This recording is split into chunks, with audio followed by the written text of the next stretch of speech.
Thank you for joining me for another Quick Hits conversation. I'm Dr. Robyn. With me today, I have Gudjon Bergmann. He is an Iceland native, the author of 30 books, and a personal coach and mindfulness teacher.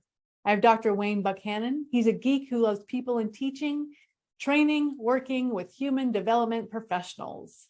The question I have for the two of you today, in an increasingly high-tech world, how are you using high touch to be your competitive advantage? Wayne, kick us off. I find that the technology added with introversion means that I tend to just lean into it more rather than less for the high touch. So things like this, where we actually have a chance to interact with folks that I wouldn't otherwise be in physical contact with. Never having been in the same room with you, even though we've been on hours and hours of Zoom calls.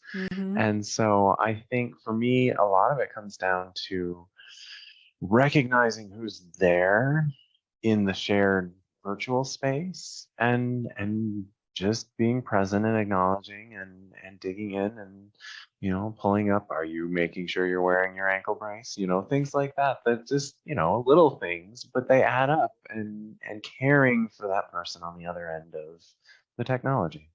Yeah, I think I have to agree with Wayne. I used to go to all these networking events before COVID, and I still haven't found myself going back out there. So I kind of miss that face-to-face interaction. I think starting next year, I'm making an effort to go to at least one or two per month, where I actually go and meet people, where there may be a speaker, where I can shake hands. This is great. And I think I've leaned into Zoom more than just about anything else for these past couple of years, and meet with friends, meet with coworkers, meet with clients. I think even just my coaching business wouldn't be what it is today without Zoom. I just looked at the list of my clients. They come from all over America and Canada. If it was just people who lived in my area, I wouldn't be doing this. So I think that's really the high touch part, is having the communications as personal as possible, while still maintaining some professional boundaries, of course. Yeah, I do feel like it's easy to hide behind technology. Like, difficult conversations shouldn't be had via email or text. Yeah. And I do think that it's easy to hide behind them. And I think part of what makes me unique in the high touch kind of space is I'm available for my clients. So if they need to have a phone call or a Zoom call or even just a text conversation, I can be available. But it's the technology that has allowed that to happen, to both of your points. So I think you can be high touch and use technology at the same time. Oh, absolutely. I mean, the two work hand in glove by this point. And I think COVID really accelerated the number of communications that we have like this, and people's comfortability with just doing it like this. And I think people have adapted to have deeper, more meaningful relationships through something like this, where they felt like, oh, this is so impersonal, I can't do this, I need to meet people face to face. I think people have adapted to it and go, well, you know what? If the choice is between this and getting into my car, driving for half an hour, waiting for the other person to show up, and then, sitting for an hour, then driving back home half an hour, if we can just have an hour-long conversation, I'd much prefer that, and then just eat at home. So if you were going to give someone advice on how to be high touch using tech, what kind of advice would you give them? I think it's the same thing that I'm recognizing is what makes the high touch work face to face in the same place. It's not the touch piece for me. I've gotten feedback that apparently I'm really, really present. Being there, interacting with the person in front of you, whether virtually or physically, can make a huge difference on the high touch side of things. It drives certain people nuts that they can't reach me because I have my phone on silent and I only pull it out when I'm ready to interact with that side of things. But turning off the technology actually means that when I'm using it more effectively.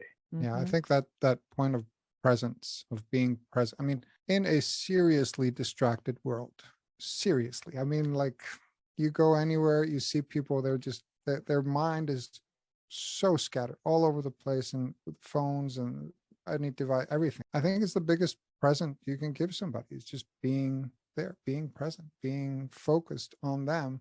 And I think it's such a rarity even that people, I've noticed some people don't know exactly what to do with it in the beginning. They're going like, okay, I'm getting a lot of attention here, but then they learn to appreciate that. The feedback that I get on Zoom is people say to me a lot, I love your energy. And what's interesting to me is that I've also had people say, I can't connect with people because I can't feel their energy via Zoom.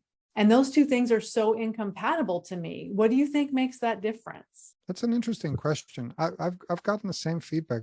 People will say, oh, you're so grounded. That's been like the thing that I've gotten for the past couple of months is like, oh, you're so grounded. And I guess that's what I try to prepare for when I come into a session, is to being present, being grounded, being there for somebody else. But yeah, it's interesting how people can't, if they can't perceive energy, then it has to be the person speaking, not projecting their energy, not fully being there, being distracted somehow. I've looked over the shoulder of my wife. She does a lot of Zoom. She works in technology, and they do a lot of Zoom meetings all day. And I see how people are not there, but they're there. I don't listen in on all her meetings. I bring her coffee every now and then. But I see that somebody is on their phone, that somebody is typing on their keyboard, that somebody is really not there. Seth Godin talked about that. He says, don't call a meeting just to show that you can call a meeting. Call a meeting where people actually can contribute. And if they can't contribute, send out a memo. Don't have a meeting to show that you can call everybody in for a meeting. When we were in person, I was rarely present for meetings. I mean, I would check in, I would be there for the parts of the conversation that seemed relevant. But if that same energy of I'm doing this because I need to be here transfers over into Zoom, then yeah, of course you're not going to get energy from the other person. Right. And I think there's a different dynamic when it's larger groups versus one-on-one or smaller groups. That, yeah, getting the energy from people in a larger group is always a challenge, right? Even in the physical space, you lose half the people. So I think that this is just, it's amplifying the need to be present, the need to be prepared, the need to make sure that you are doing what you want from the other side. So go first. If you want them to have the energy, then have the energy. If you're, what was the phrase I heard recently was, some friends are batteries not included. Like, you need to bring the energy to get them started. And if that's always the case, then you need to know that. But maybe there's a pattern here. That person just has a different vibe than you, and you're never going to get the thing that you want out of them. I do feel like part of being high touch on technology is the willingness to focus, the willingness to look at a camera like you're looking at the human being. And I think that that is harder for some people than it is for others. I know sometimes when I'm on the phone, like with my sister or something, I might be cooking or weeding or whatever. I can still focus on her and our conversation and be present, because what I'm doing doesn't take mental thought. Like chopping vegetables isn't something you think about. You just keep your fingers out of the way of the knife. But if you're on a meeting with someone and it's not requiring all of your mental focus, you were invited for some random reason for some one small part of it, yeah, you're going to be looking at things. And I know when I work with clients, if I will tell them beforehand, I'm going to take notes. So if I do look down and look at, my note taking, they know I'm still listening. I'm just taking notes, which you can't see on Zoom. So I think that's part of being able to be high touch using tech as well. I really like that idea of framing. Hey, I'm intending to be fully engaged, so frame for your own sake. But also, if you see these behaviors, here's how to interpret them. Yeah, that's what I was going to say. You can't see the entire body, so body language interpretation becomes harder in a space like Zoom. And so you can't see the micro things and the activities that people are doing. You just see their passport picture, and that's it. Yep, exactly. Well, I appreciate the two of you being present and high touch for this particular conversation. Thank you so much. And I look forward to speaking to each of you again really soon.